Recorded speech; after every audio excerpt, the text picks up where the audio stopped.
Hello, everybody. Today we're opening up a pack of 1984 Fleer baseball cards. This is best known for having the Don Mattingly Fleer rookie card. You also have a bunch of stars like Jim Rice. We also have Darryl Strawberry in here, Johnny Bench, Carl Yastrzemski, people like that. Hoping to find those. We're also going to do a deep dive of one of the people in this pack. Let's get into it.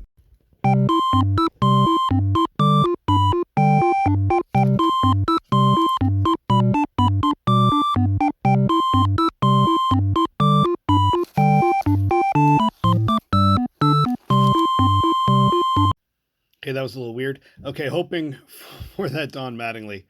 Really hoping for that Don Mattingly. Let's see if we can eke out a Mattingly out of this pack.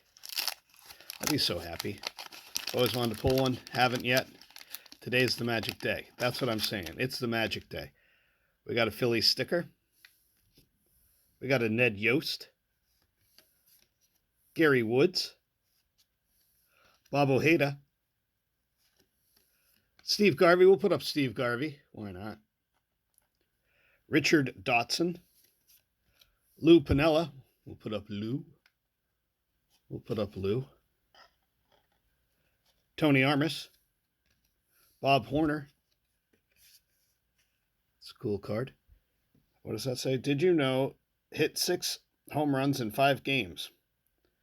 That's pretty cool. Put Bob Horner right there. We got Jack Clark, 1977 rookie. Randy Bush. Dennis Oil Can Boyd. All right, we'll put Oil Can up. Storm Davis. Rich Dahr. Hey, Billy Buckner. Billy Buckner. We'll put Billy right there. And then we got Brian Clark finishing out the pack. You know, Billy Buckner gets a lot of garbage for that ball that went between his legs. But he was a really good player. Let's take a deep dive into Bill Buckner. We'll let's see, should we do the diddle-oot or a snap? Let's do a snap. Bill Buckner. Well, to the average baseball fan, his name is tied to one single moment. A ground ball rolling between his legs in Game 6 of the 1986 World Series. That moment is frozen in time. It is replayed endlessly as a symbol of heartbreak and what some called the curse of the Bambino. But it's not really fair to let just that one play overshadow Bill Buckner's entire career. One error does not define a person who, by all accounts, exemplified professionalism, resilience, and grace, especially under the face of scrutiny. Now, Buckner played 22 seasons in the major leagues. That's just a feat by itself to be able to stay competitive for 22 seasons. He had 2,715 hits. And that's more than Hall of Famers like Joe Morgan, Jim Rice, Carlton Fisk. It puts him about 70th in hits all time. 70th all time. His .289 career batting average is consistent and good for a reliable hitter. And his ability to put the ball in play was also well known. He only struck out about once every 20 plate appearances. And in today's power hitting days, you know, that strikeout ratio is really low. He won a National League batting title in 1980 with a .324 batting average, and he was also an All-Star in 1981. He wasn't a slugger, only hit 174 home runs, but he did drive in over 1,200 runs, adding to that 498 doubles, almost 500 doubles. And you see why Bill Buckner is not just a man who had a ball go between his legs. For much of his career, Bill Buckner was considered one of the best hitters in the game. He led the league in doubles twice, and he was known for his toughness when he played through injuries that sidelined other players. He became the 21st player in Major League Baseball history to play in 4 decades. only the 21st. And for all these achievements, his Hall of Fame candidacy has always been overshadowed by that play in October 1986. Now let's talk about that play. The Red Sox were leading the New York Mets 2 outs away from their first World Series title since 1918. When up to the plate stepped Mookie Wilson, who hit a slow roller down the first baseline.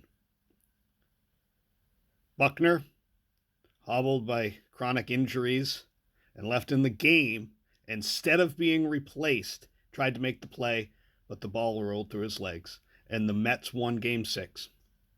They went on to win Game 7. And right after that, Buckner became the scapegoat. Vilified, death threats.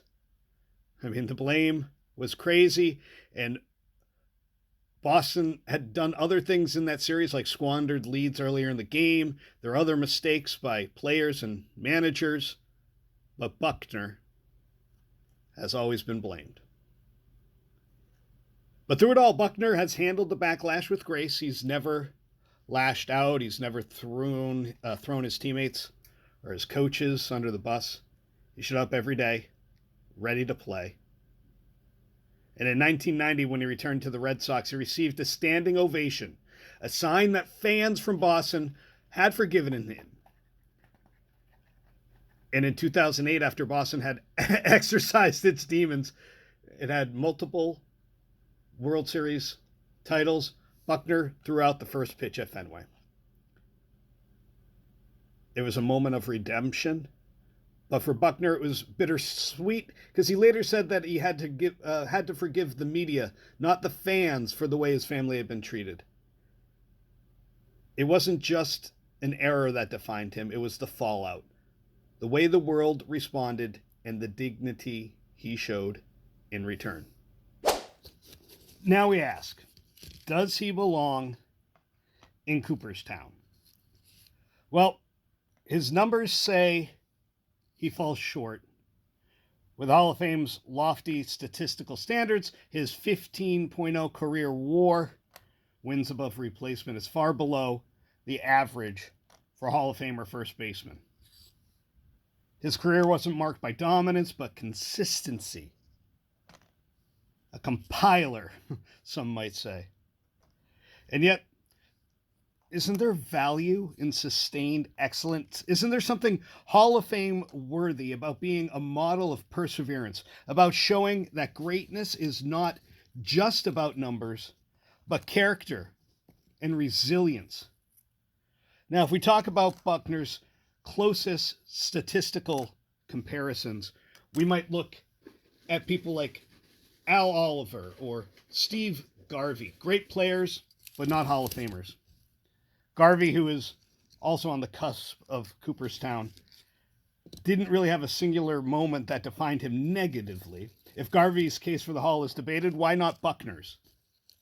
The Hall of Fame isn't just about numbers. It's the stories, the moments, the legacy a player leaves behind. Buckner's story is one of redemption, perseverance, grace under pressure, a narrative that resonates far beyond baseball.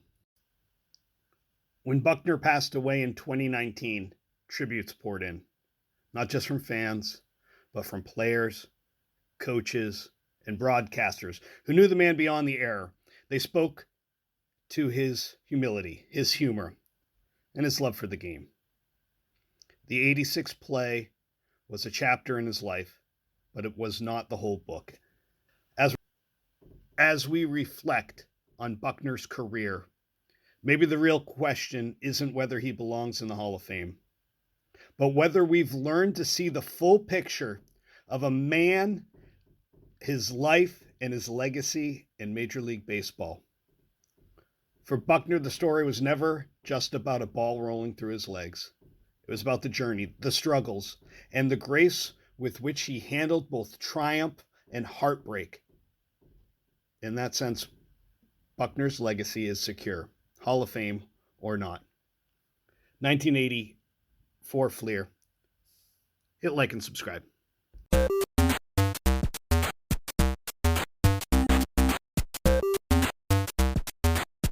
Rock, you got this. Take it away. Under the light, baby, Rock. Under the